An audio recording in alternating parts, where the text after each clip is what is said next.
Well, in the late 1960s, the Chagos Islanders were removed against their will from their homeland in the British Indian Ocean Territory to make way for a US airbase to be established on the main island of Diego Garcia.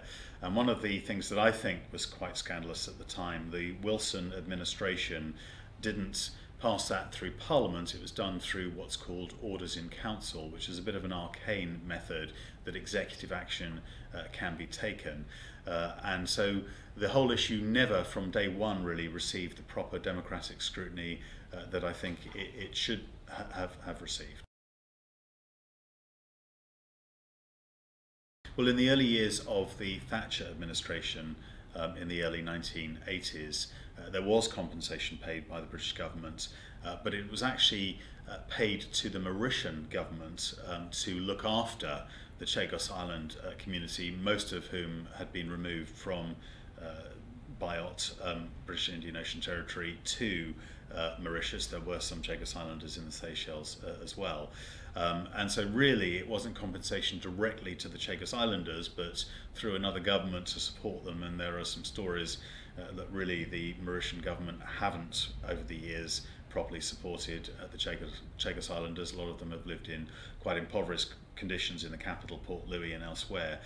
So it's not really, I think, what most people would consider proper compensation, and that's why the Chagos Islanders have quite understandably continued their call not only for compensation but resettlement.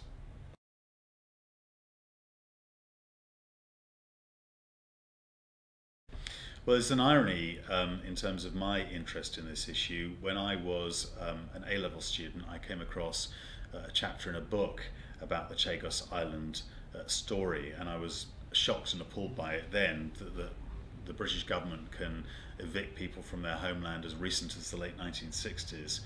You know, it's the sort of story that you imagine taking place 150 or 200 years ago in colonial history, but because it had happened so recently, I was shocked. Then later in life I found myself leader of West Sussex County Council, which contains Gatwick Airport within its area, and the main flight from Port Louis in Mauritius to London is through Gatwick, and so a lot of Chagos Islanders in the early 2000s started arriving at Gatwick and settling in Crawley, my hometown, the local authority area where I was leader. So I was involved in trying to house them and in trying to find them work and to assist them. And then latterly, since 2010, I've been the Member of Parliament for Crawley, and I've been honoured to carry on their fight here in Parliament, and I was delighted in my maiden speech in May 2010 to highlight the issue in the House of Commons.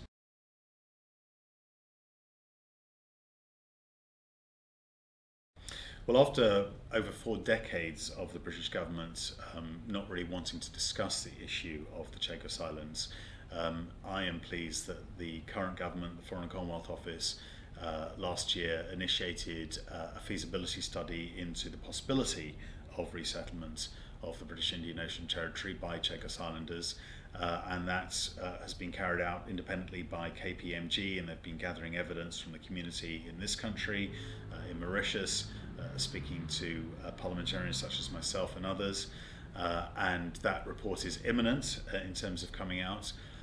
From the initial findings of it that I have read, it seems to me that there shouldn't be any impediment to resettlement, particularly of the main island Diego Garcia. And indeed, just today in Parliament I've raised the issue of whether the International Development Department are actually going to be setting aside budgets to allow for the resettlement. So I haven't got an answer on that yet, but the campaign is certainly increasing.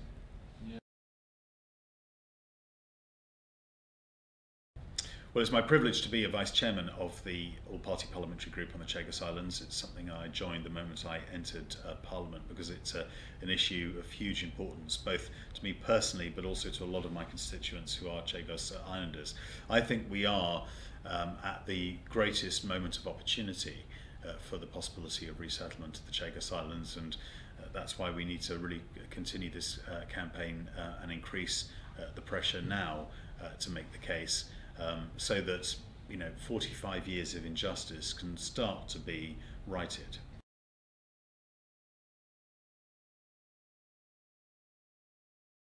Well, in Crawley there are probably the largest number of Chagos Islanders in one place anywhere in the world.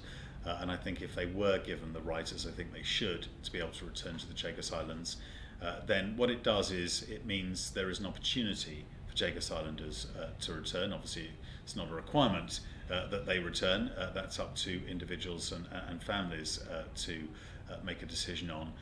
But I think they should have the flexibility to either live in the Chagos Islands or live in this country, just in the same way that other British overseas territory citizens can. So if you're Gibraltarian, you can live in Gibraltar, or you can live in this country, or if you're Bermudan, you can live in Bermuda or this country. That same right and option, I believe, should be made available to the Chagos Islanders.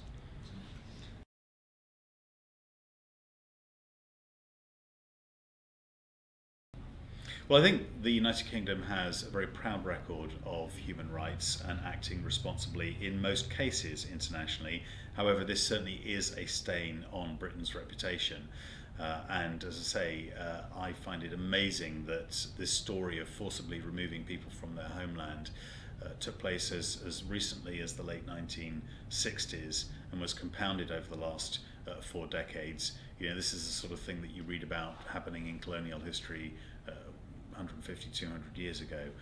But there is now a chance to right that. We can't rewrite history, but we can ensure that rights are no longer abused from the future.